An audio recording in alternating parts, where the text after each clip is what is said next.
आदाब, ये आकाशवाणी पटना है। अब आप राशिद अहमद से इलाकाई खबरें सुनिए। रियासत की 6 नगर पंचायतों में आम इंतखाबात और 36 दीगर शहरी बल्दियात में जिमनी इंतखाब के वोटों की गिनती जारी है। सबसे पहले ई वोटिंग के तहत दिए गए वोटों की गिनती की गई। इसके बाद ईवीएम के वोट गिने जा रहे हैं। रियासती इंतखाबी कमीशन के मुताबिक 26 जिलों के सभी मुताल्लिका सब डिवीजनों में गिनती हो रही है। इस इंतखाब में 538 उम्मीदवार मैदान में हैं। बल्दियाती इंतखाब में 9 उम्मीदवार बिला मुकाबला मुंतखब कर लिए गए हैं, जबकि 3 ओहदों के लिए पटना हाई कोर्ट की हिदायत पर इंतखाब मुलतवी कर दिया गया है। 121 वार्ड काउंसलर, 7 चीफ काउंसलर और 8 उप मुख्य पार्षद के लिए 28 जून को पोलिंग हुई थी। मुल्क में पहली बार बिहार में मोबाइल ऐप के जरिए ई वोटिंग हुई, जिसके लिए 50,000 से ज्यादा राय दहिंदगान ने रजिस्ट्रेशन कराया था। रजिस्टर्ड 70% से ज्यादा अफराद ने अपने हक राय दही का इस्तेमाल किया। मरकजी वजीर दाखिला अमित शाह ने कहा है कि मुसल्लह माओनवाजों से किसी तरह की बातचीत नहीं की जाएगी। उन्होंने तेलंगाना के निजामाबाद में किसान कॉन्फ्रेंस से खिताब करते हुए कहा कि आदिवासियों, पुलिस मुलाजमीन और सिक्योरिटी जवानों को कत्ल करने वालों से कोई बातचीत नहीं की जा सकती।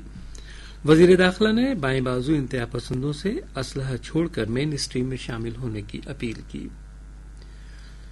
वजीर रेल अश्वनी वैष्णव ने रेलवे बोर्ड को ट्रेन की रवानगी से 8 घंटा पहले रिजर्वेशन चार्ट तैयार करने का अमल शुरू करने की हिदायत दी है।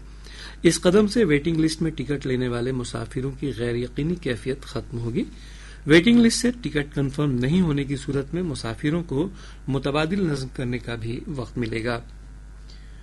भारतीय जनता पार्टी ने आज राष्ट्रीय जनता दल के लीडर तेजस्वी यादव को वक्फ तरमीमी कानून पर उनके मुतनाज़ा बयान के लिए निशाना बनाया है। नई दिल्ली में नामानिगारों से बातचीत करते हुए पार्टी तर्जुमान डॉक्टर सुधांशु त्रिवेदी ने कहा कि इससे साफ पता चलता है कि बिहार असेंबली में हिज़्ब मुखालिफ के लीडर न तो पार्लियामेंट का एहतराम करते हैं और न ही अदलिया का। उन्होंने कहा कि यह बहुत ही अफसोसनाक है कि कल ही पटना में तेजस्वी यादव ने एक जलसे आम में कहा कि पार्लियामेंट से मंजूरशुदा कानून को कूड़ेदान में फेंक देना चाहिए।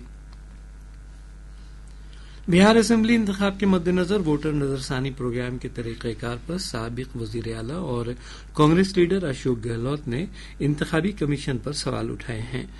पटना में नामानिगारों से बातचीत में उन्होंने कहा कि वोटर लिस्ट वेरिफिकेशन एक बड़ा मामला है। उन्होंने कहा कि इस मामले में सबों से बात करके इलेक्शन कमीशन को शकूक दूर करने चाहिए।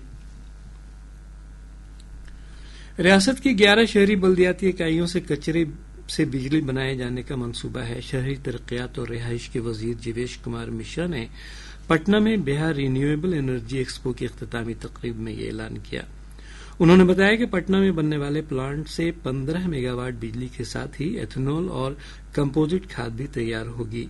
जनाब मिश्र ने कहा कि प्रोजेक्ट की मुमकिन लागत 513 करोड़ रुपए है।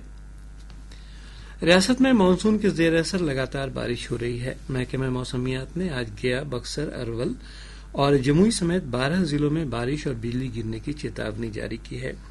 महकमे के मुताबिक इस दौरान रोहतास और औरंगाबाद समेत 5 जिलों में बहुत तेज बारिश का इम्कान है।